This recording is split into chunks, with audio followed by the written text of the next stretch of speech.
Hello everyone, welcome to my channel. आज की इस वीडियो में हम बात करेंगे क्लास 6 एनसीईआरटी हिस्ट्री के चैप्टर नंबर 5 के बारे में, जिसका शीर्षक है गौतम बुद्ध, महावीर और जगद्गुरु आदि शंकराचार्य का जीवन और शिक्षाएं।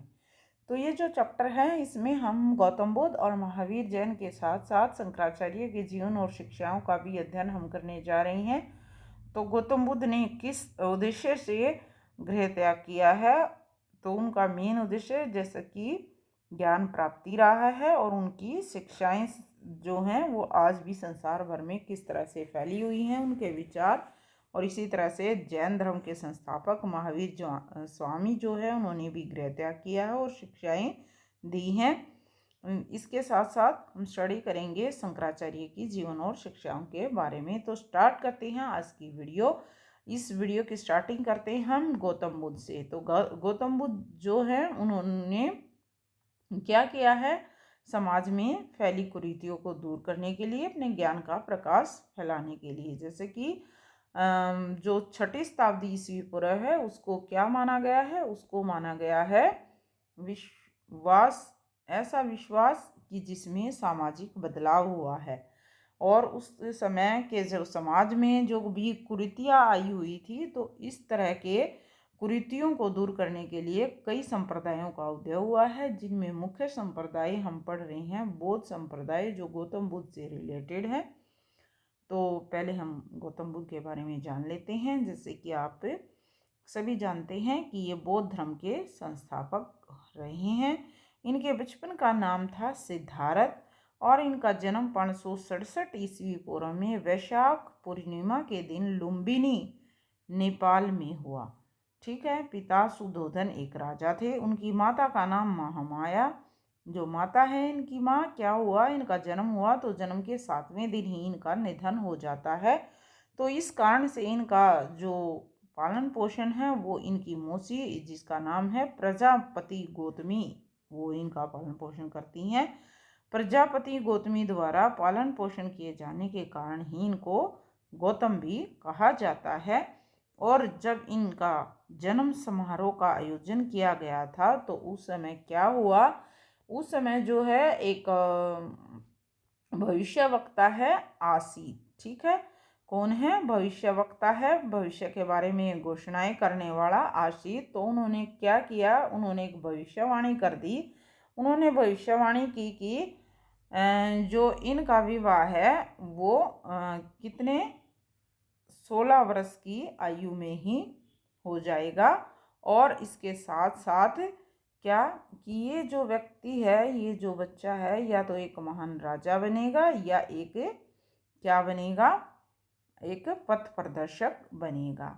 तो इस तरह से जो शिक्षा ग्रहण करने के बाद विवाह होता है 16 वर्ष की आयु में यशोधरा के साथ, और पिता द्वारा बनाए गए महल में वो रहने लगते हैं यशोधरा के साथ। लेकिन क्या क्या वो इस रहन सहन में सफल हो आते हैं? बिल्कुल नहीं। और इस तरह से इनका एक पुत्र भी होता है, जिसका नाम रखा गया है राहुल। ठीक है। राहुल का जन्म हुआ है जब ये सिद्धार्थ जी हैं, वो क्या हैं, ये सब होने के बाद भी जो सांसारिक मोह माया है वो इन्हें बांध नहीं सकी। तो अंत में इन्होंने अपना गृह त्याग किया है। वो किस कारण किया गया है, यहाँ हमें एक पिक्चर दिखाई दे रही है। ठीक है। वो पिक्चर किसकी है? तो ये पिक्चर है, ये जैसे कि इसमें पिक्चर दिखाई दे रही है, ये जो है महात्मा बुद्ध की ही पिक्चर है और सारनाथ में बनी हुई है। तो ये क्या है, उपदेश देते हुए बनाई गई एक तस्वीर है, लोगों को उपदेश दे रहे हैं इस पिक्चर में। तो आगे इसमें हम जान लेते हैं कि उन्होंने गृह त्याग क्यों किया है। तो गृह त्याग का कारण क्या रहा है उनका। एक दिन क्या हुआ कि ये जो हैं महात्मा बुद्ध अपने सारथी के साथ रथ में सवार होके कहीं जा रहे थे। ठीक है। तो नगर की ओर जाते हुए उन्होंने क्या देखा, 4 दृश्य दिखाई दिए। पहले दृश्य में उन्होंने एक वृद्ध पुरुष को देखा। सारथी से उन्होंने पूछा कि भाई ये व्यक्ति जो है वो बूढ़ा क्यों है। तो उसने जवाब दिया कि हर व्यक्ति वृद्ध होता है, बूढ़ा होता है। दूसरा दृश्य, उसमें इन्हें क्या दिखाई देता है? एक रोगी दिखता है। तो फिर ये क्वेश्चन पूछते हैं, तो सारथी ने जवाब देता है कि बीमारियां भी सभी को होती है, ये बीमार है इसलिए इस तरह से है।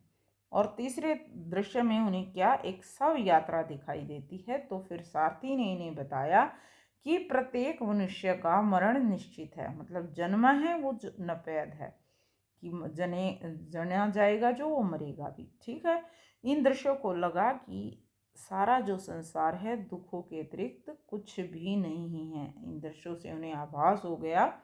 फिर चौथे दृश्य में इनको एक साधु दिखाई देते हैं। तो साधु जो क्या है, वो बिल्कुल मस्ती में मस्त घूमता जा रहा था, गाता हुआ जा रहा था, अपनी मस्ती में मस्त, दुनिया से लापरवाह, मतलब दुनिया की से कोई फिक्र नहीं थी कि कौन क्या कर रहा है, वो मस्त था।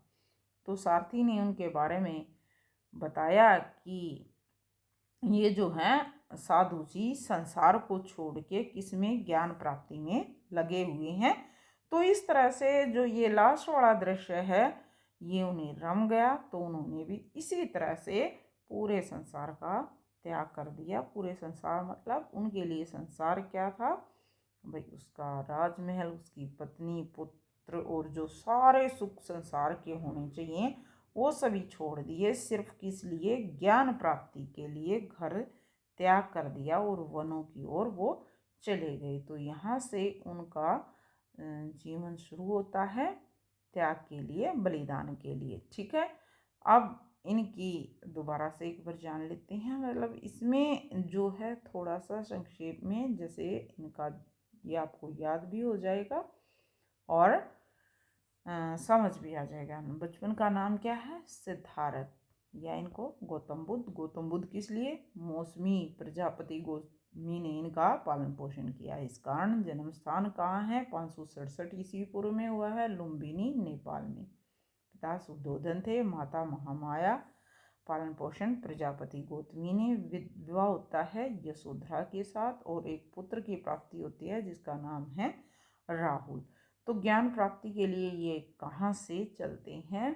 ये अपने घर बार को त्याग के ज्ञान प्राप्ति के लिए चल पड़ते हैं। तो ये ज्ञान प्राप्ति उन्हें कहाँ होती है ये सब जान लेते हैं। घर छोड़ने के बाद जो सिद्धार्थ है वो सीधे कहाँ पहुँचते हैं?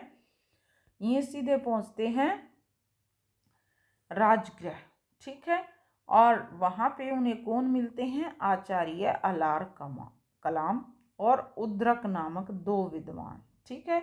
जो ज्ञान के संबंध में इन्होंने शिक्षा इनसे ली है, परंतु यहाँ भी उनकी जो मन की संतुष्टि है वो नहीं हुई। इसके बाद उन्होंने कठोर तपस्या की, बहुत ज़्यादा तपस्या की, और इस तपस्या से क्या हुआ? उनका शरीर कमज़ोर हो गया। अब उन्हें बात समझ आ गई कि तपस्या जो है वो निरर्थक है। ठीक है। और इसी समय उन्होंने एक सुजाता कन्या है बिन ब्याही, उससे दूध ग्रहण करके तपस्या के मार्ग को छोड़ दिया। ठीक है। अब वो गया की ओर चल पड़ते हैं और उस स्थान पे पीपल का पेड़ है, महाबोधि वृक्ष के नीचे इन्होंने ध्यान लगाया। 8 दिन की समाधि के पश्चात 35 वर्ष की आयु हो जाती है इनकी। तो वैशाख की जो पूर्णिमा होती है उसकी रात्रि में इनको सच्चे ज्ञान की प्राप्ति हुई। तो इस तरह से वे बोध कहलाए, ज्ञानी कहलाए, अर्थात बुद्ध कहलाए। और जिस पेड़ के नीचे इन्होंने तपस्या की, पीपल का पेड़, तो उसका नाम भी क्या रखा गया? महाबोधि वृक्ष। और इन्होंने पहला अपना जो उपदेश है वो कहाँ दिया है? बनारस के निकट सारनाथ में उपदेश दिया है। वहाँ पहुँचे और 5 साथियों को दिया, उनका साथ छोड़ गए थे। इस घटना को धर्म चक्र परिवर्तन कहा गया है। ठीक है। किस घटना को धर्म चक्र परिवर्तन के नाम से जाना गया है? कि जब उन्होंने बनारस के निकट सारनाथ में पहुँचे और पहला उपदेश अपने 5 साथियों को दिया जो उन्हें छोड़ के चले गए थे। ठीक है।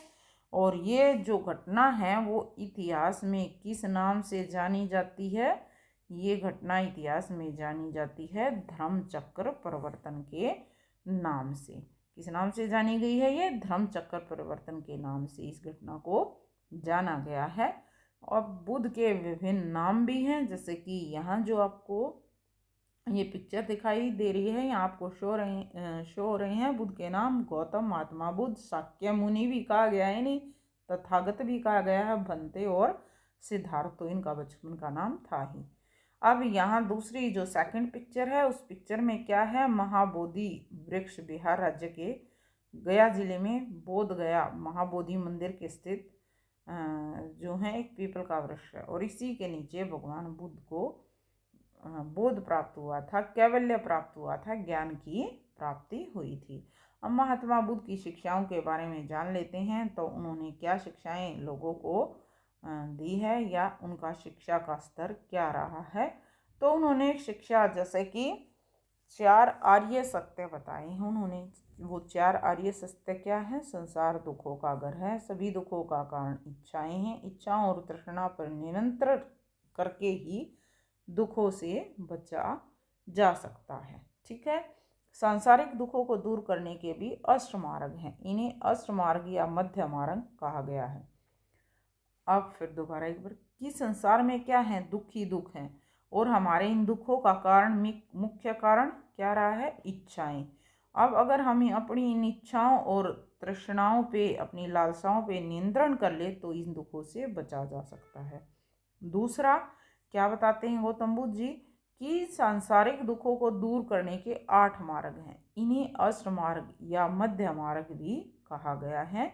तो ये अष्टमार्ग कौन कौन से हैं, इनके बारे में भी जान लेते हैं। तो ये अष्टमार्ग निम्न हैं, जैसे कि अष्टमार्ग में सबसे पहले आ जाते हैं, क्या है, सम्यक कर्म। क्या आ जाता है, सम्यक कर्म। ठीक है, कि मनुष्य के जो कर्म हैं वो शुद्ध होने चाहिए। दूसरा है सम्यक विचार, मनुष्य के विचार भी सत्य होने चाहिए, उन्हें सांसारिक बुराइयों और व्यर्थ के रीति रिवाजों से दूर रहना चाहिए। तीसरा क्या है, सम्यक आजीविका, कोई भी प्रत्यक्ष या प्रत्यक्ष रूप से हानिकारक व्यापार नहीं करना चाहिए। और नेक्स्ट जो है क्या है, अपने आप को सुधारने की कोशिश, ये है सम्यक प्रयास, की ऐसा प्रयास रहना चाहिए कि हमसे जो गलतियां होती जा रही हैं उनमें हम सुधार लाते जाएं। तो इन मार्गों के साथ साथ और मार्ग भी हैं, जैसे कि और क्या मार्ग हैं, प्रयास के साथ साथ सम्यक स्मृति। क्या है, सम्यक स्मृति। तो स्मृति किस तरह की होनी चाहिए, स्पष्ट ज्ञान देखने की, मानसिक योग्यता पाने की कोशिश हमें करनी चाहिए। ध्यान, मनुष्य को अपना ध्यान पवित्र तथा सादा जीवन व्यतीत करने में लगा देना चाहिए। अब विश्वास कैसा है, ये सच्चा विश्वास होना चाहिए कि इच्छाओं का त्याग करने से ही दुखों का अंत हो सकता है। समाधि, और अंत में समाधि, सम्यक समाधि, निर्वाण पाना, इस जीवन मृत्यु के चक्कर से दूर हो जाना। तो ये हैं बौद्ध धर्म की या महात्मा बुद्ध द्वारा दी गई शिक्षाएं। तो इनके साथ साथ जो महात्मा बुद्ध जी हैं वो ये कहते हैं कि प्रत्येक व्यक्ति अपने भाग्य का निर्माता स्वयं है, और जैसे वह कार्य करता है फल भी उसी के अनुसार ही उसे भोगने पड़ते हैं। तो ये है कर्म सिद्धांत। कौन सा सिद्धांत कहा गया है इसको, कर्म सिद्धांत। नेक्स्ट लेंगे हम इसमें पुनर्जन्म। तो पुनर्जन्म के बारे में गौतम बुद्ध जी क्या कहते हैं, तो वो कहते हैं कि बुद्ध के अनुसार जब तक मनुष्य की तृष्णा और वासना समाप्त नहीं होगी तब तक वो इस संसार के चक्कर लगाता रहेगा, यानी कि पुनर्जन्म होता रहेगा। तो पुनर्जन्म से मुक्ति पाने के लिए क्या करना है, हमें अपनी तृष्णा और लालसा को खत्म करना है। ठीक है, इनको हमने इनका खात्मा करना है, इनको समाप्त करना है। फिर अहिंसा, महात्मा बुद्ध क्या कहते हैं कि सभी जीवों अर्थात मनुष्य, पशु, पक्षी और जीव जंतु से प्रेम और सहानुभूति होनी चाहिए। अब यज्ञ व बलि प्रथा में विश्वास, ये जो है यज्ञ और बलि प्रथा को क्या मानते हैं, ढोंग बताते हैं, अंधविश्वास बताते हैं। उनका कहना है कि यज्ञों के साथ किसी व्यक्ति के कर्मों को नहीं बदल सकते, मतलब जिसने जैसे कर्म किए हैं उसको फल तो वैसा ही मिलना ही है। तो इसलिए वो यज्ञ और बलि प्रथा में विश्वास नहीं करते। नेक्स्ट है वेद व संस्कृत में भी अविश्वास। वेद जो हैं और जो संस्कृत भाषा है उनमें भी वो विश्वास नहीं दिखाते। वो क्या मानते हैं कि केवल भाषा पढ़ने से ही फल की प्राप्ति नहीं होती। उन्होंने इसलिए अपना जो प्रचार है लोक भाषा पाली में ही किया है। अब जाति प्रथा में भी विश्वास नहीं था, यानी कि जाति प्रथा के ये विरोध थे। तो कर्मों के अनुसार मनुष्य छोटा बड़ा हो सकता है, जन्म से नहीं, ऐसा उनका मानना था। तो इस प्रकार से कहा जा सकता है कि बौद्ध धर्म का उदय ऐसे अवसर पर हुआ जब समाज में अनेक बुराइयां आ गई थी, लोग वैदिक धर्म की कठोरता से ऊब गए थे और किसी सरल धर्म की खोज में थे। इसी अवसर पर महात्मा गांधी ने सरल शिक्षाओं द्वारा भारतीय समाज को राहत प्रदान की है और इन्हीं से ही प्रभावित होकर लोगों ने बौद्ध धर्म को अपना लिया है। तो यहाँ हम एक बार फिर स्टडी कर लेते हैं महात्मा बुद्ध की शिक्षाओं के बारे में संक्षेप में। तो उनकी शिक्षाएं क्या रही हैं, जैसे कि 4 उन्होंने आर्य सत्य दिए हैं, ठीक है, और इस 4 आर्य सत्य और इसके साथ जैसे कि दुख है, दुख का कारण तृष्णा व लालसा, ये हम स्टडी कर सकते हैं। कर्म सिद्धांत में विश्वास बताते हैं वे। अष्टमार्ग भी दिया है उन्होंने। पुनर्जन्म के लिए उन्होंने जो भी सुझाव दिया है वो क्या दिया था कि भी अगर हम अपनी तृष्णा और लालसा को नहीं मेट पाएंगे तो इस पुनर्जन्म के लिए हमें बार बार आना पड़ेगा। वेद व संस्कृत में विश्वास नहीं है उनका। अहिंसा में विश्वास है। जाति प्रथा में भी यह विश्वास नहीं मानते। यज्ञ और बलि देने में भी वो विश्वास नहीं मानते। तो सबके लिए वो क्या मानते हैं, कर्म की प्रधानता। तो ये है महावीर जो बुद्ध है, महात्मा बुद्ध है, उनके बारे में। और जो नेक्स्ट हमारे जैन धर्म के संस्थापक हैं, कौन, जैन धर्म के संस्थापक हैं महावीर जैन, उनके बारे में हम नेक्स्ट वीडियो में डिस्कस करेंगे। So thanks for watching the video.